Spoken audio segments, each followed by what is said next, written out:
takdir ada yang di Lauhil Mahfuz itu tidak akan berubah.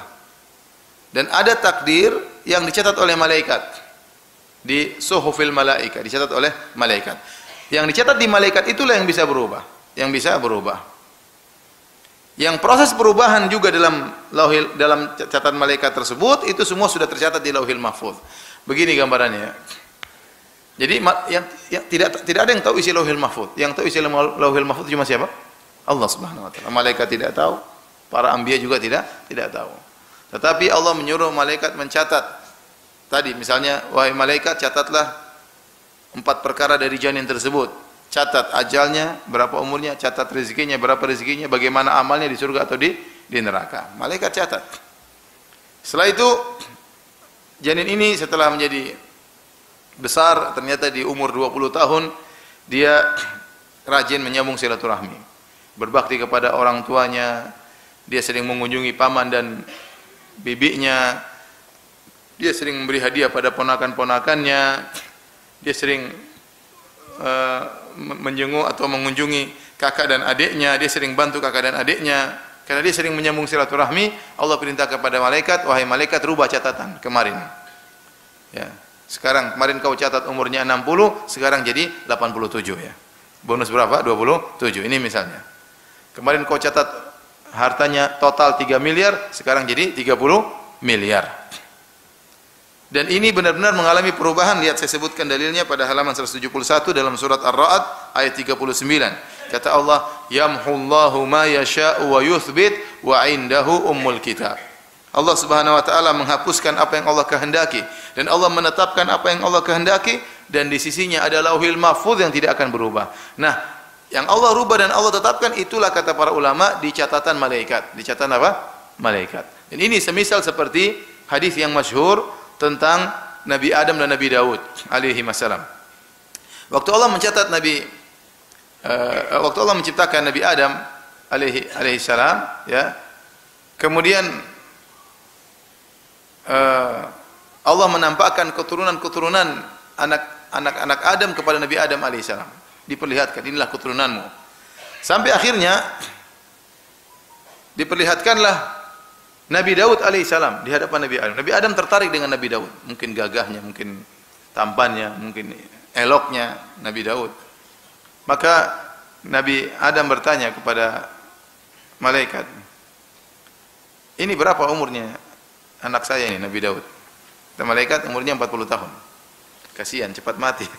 Terlalu cepat 40 tahun. Kata Nabi Adam, tambahkan dari umurku 60 tahun, kasih dia. Kasih dia 60 tahun. Potong dari umurku, Nabi Adam umurnya panjang. Ambil 60 tahun, kasih dia. Akhirnya diambil 60 tahun, dikasihkan kepada Nabi Daud.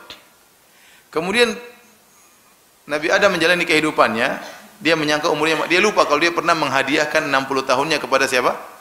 Nabi Daud. Akhirnya malaikat datang, waktunya dia mau meninggal, didatangi malaikat. Saatnya kau meninggal. Kata Nabi Adam, loh kan masih 60 tahun. Lah, kau sudah hadiahkan kepada siapa? Daud, cucumu. Kata dia, enggak.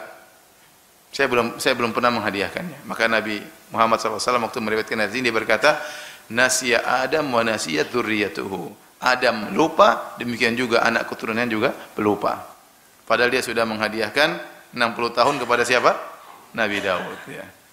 Ini dalil bahwasanya dirubah. Tadinya Nabi Daud umurnya 40, dirubah jadi berapa? 100.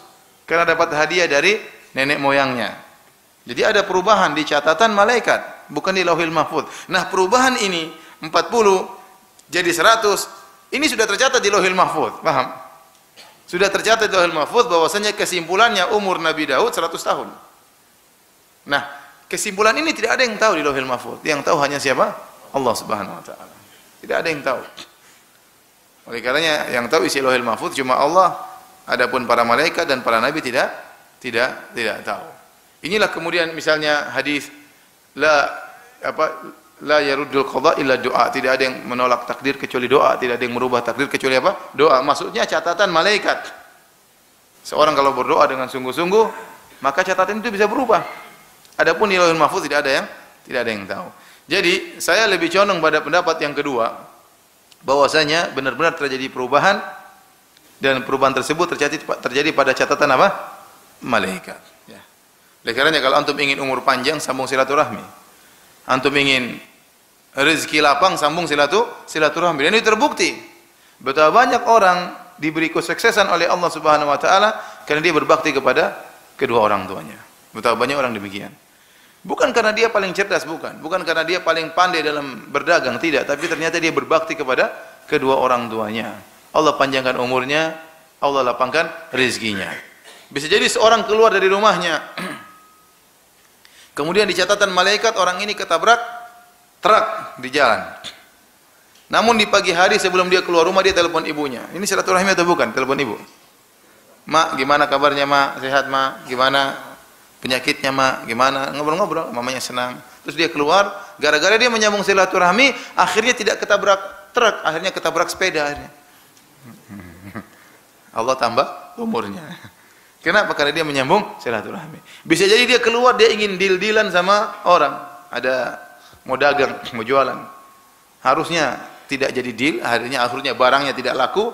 Gara-gara di pagi hari mungkin dia mampir ke orang tuanya, dia cium kening ibunya, akhirnya jadi lancar usahanya.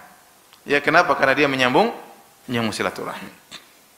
Oleh karenanya antum harus yakin akal ini, dan terbukti bahwasanya orang yang menyambung silaturahmi, memperhatikan keluarganya, dia perhatikan tantenya, omnya, kakak dan adiknya, ponakan-ponakannya, ya terutama ring 1 sudah kita jelaskan pada pertemuan yang lalu. Kalau dia benar-benar perhatian terhadap kerabat-kerabatnya, terutama pada ring 1, Allah akan panjangkan umurnya. Harusnya dia sakit-sakitan tapi tidak jadi sakit-sakitan. Kenapa? Dia suka nyambung silaturahmi, Allah tambahkan umur. Harusnya dia meninggal pada umur 45 ditambah 40 tahun, jadi 85 tahun.